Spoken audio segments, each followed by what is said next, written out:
Derita 22 bulan hanya politik munafik PAS dan UMNO.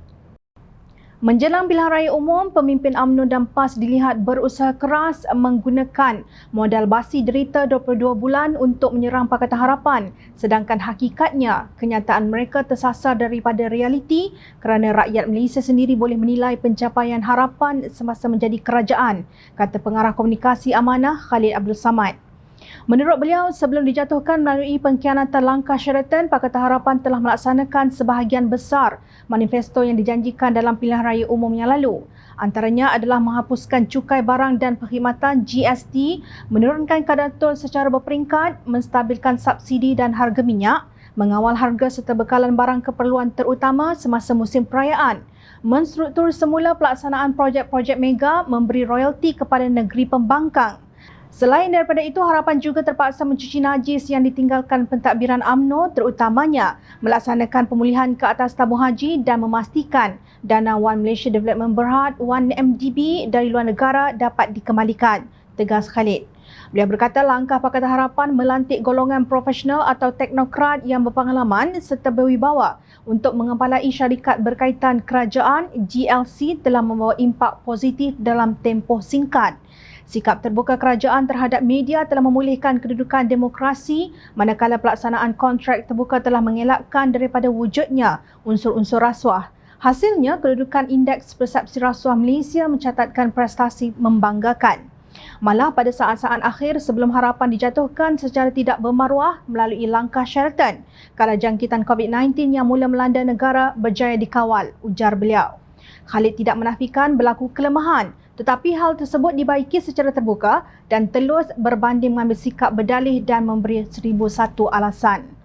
Rakyat Malaysia perlu faham bahawa naratif derita 22 bulan hanya terkesan kepada UMNO dan PAS sahaja. Bagi UMNO, derita 22 bulan bermakna pemimpin mereka tidak lagi boleh sakau duit rakyat dan negara kerana tidak lagi menjadi kerajaan seperti yang berlaku dalam kes 1MDB. Sepanjang 22 bulan pentadbiran harapan, memang UMNO amat menderita kerana tanpa kuasa kerajaan tiada lagi sumber kewangan untuk diagih-agihkan kepada kroni mereka melalui pemberian kontrak dan projek kerajaan, sindir Ahli Parlimen Shah Alam itu. Beliau menempelak UMNO yang menjarah kewangan negara melalui pelaksanaan projek-projek yang mengkayakan kroni dan suku sakat mereka dan kemudian mengenakan cukai barang dan perkhidmatan GST untuk menampung sumber negara yang semakin susut. Katanya UMNO yang kini bermain drama air mata dan berlagak sebagai juara rakyat kononnya untuk membawa kestabilan dan kemakmuran kepada negara, sedangkan UMNO juga yang menjadi juara isu-isu perkauman dan agama. Sedangkan menurut Khalid, hukuman penjara terhadap Datuk Seri Najib Razak membuktikan memang wujud jenayah salah guna kuasa dan rasuah walaupun dianggap fitnah oleh UMNO dan PAS.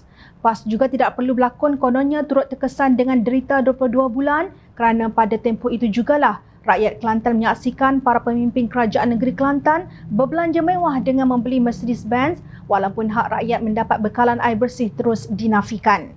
Dari mana kerajaan negeri Kelantan memperolehi kewangan yang besar sebanyak 400 juta ringgit? Tentunya itu sumbangan daripada kerajaan harapan sebagai royalti dan hak yang perlu dinikmati oleh rakyat Kelantan, bukannya untuk pemimpin bermewah-mewah, bidasnya.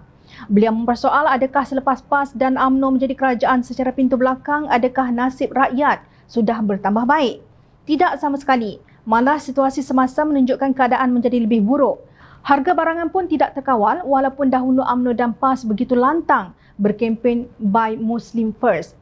Kemana perginya kempen itu sekarang? Soalnya, banyak lagi isu yang dahulu menjadi halwa fitnah PAS kini didiamkan seperti sijil peperiksaan bersama UEC, tragedi kematian anggota bomba Allahyarham Muhammad Adib Muhammad Kasim, Aisat Dongzong dan sebagainya.